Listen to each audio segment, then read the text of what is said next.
হাসিনার ফাঁসি চাই, আওয়ামী লীগের নিষিদ্ধ করা চাই। এখন ইনক্লুসিভ নির্বাচনের প্রস্তাবনা দেয়। ইনক্লুসিভ নির্বাচন মানে সবাইকে মিলে নির্বাচন করতে হবে। বিগত 6 বছরে বিএনপি, জামাত, জাসপা সহ সকল রাজনৈতিক দলকে কোণঠাসা করে শুধুমাত্র আওয়ামী লীগের জন্য এক্সক্লুসিভ নির্বাচন আয়োজন করে সেই ভারতের আজকে দয়া উঠেছে, তারা ইনক্লুসিভ নির্বাচন করতে চায়। বাংলার মাটিতে গণহত্যাকারী শেখ হাসিনা, শেখ পরিবার এবং আওয়ামী লীগের খবর অগাস্ট মাসের 5 তারিখে রচিত হয়েছে। জয় বাংলা নিষিদ্ধ হয়েছে। আওয়ামী লীগের রাজনীতি আর চলবে না। কথাবার্তা পরিষ্কার। বাংলাদেশ অগাস্ট মাসের 5 তারিখের পর একটি স্বাধীন এবং সার্বভৌম দেশ। অতএব যে সকল গণহত্যা হয়েছে সকল গণহত্যার বিচার হবে। আমরা স্পষ্ট ভাষায় জানিয়ে দিতে চাই, অন্তর্বর্তী সরকারকে বলে দিতে চাই, বিলম্ব করবেন না।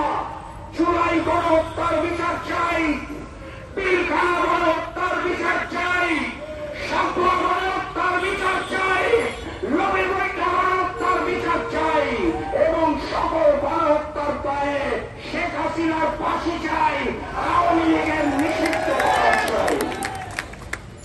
শুধুমাত্র নিবন্ধন বাতিল করলে হবে না। আওয়ামী লীগের অপরাজনীতি চিরতরে বাংলার মাটি থেকে নিষিদ্ধ করতে হবে। অন্তর্বর্তী সরকার আওয়ামী ছাত্রলীগকে নিষিদ্ধ করেছে।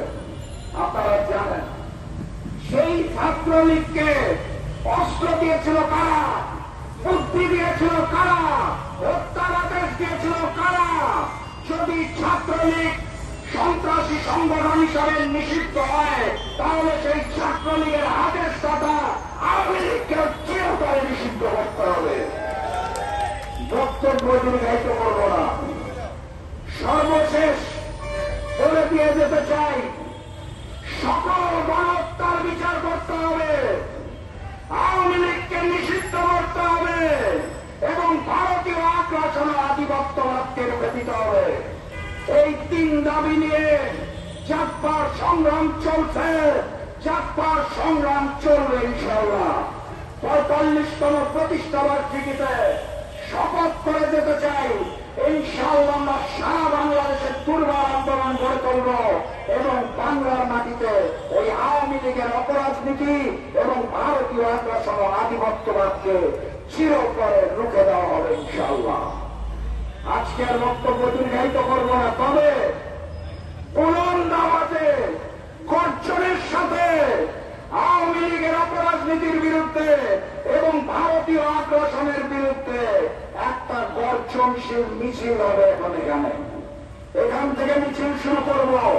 গর্জনটা এভাবে তুলবেন যাতে দিল্লিতে অবস্থানরত ওই ভারতের তিলকওয়ালী মুখ্যমন্ত্রী শেখ হাসিনার প্রাণ পর্যন্ত পৌঁছায়। ইমানদারির সাথে আওয়াজ তুলতে হবে।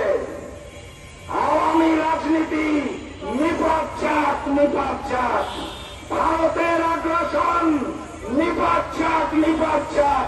ইমানদারির সাথে মহান রব্বুল আলামিনকে সাক্ষ্য রেখে গর্জন তুলুন। আমরা নতুন বাংলাদেশ এবং গণতান্ত্রিক বাংলাদেশ গড়ে তুলব।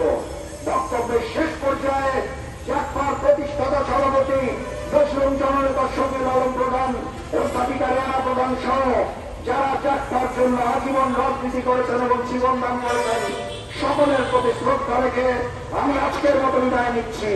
বিজয়ের পথযাত্রা শুরু, জীবন অথবা মৃত্যু। আসসালামু আলাইকুম।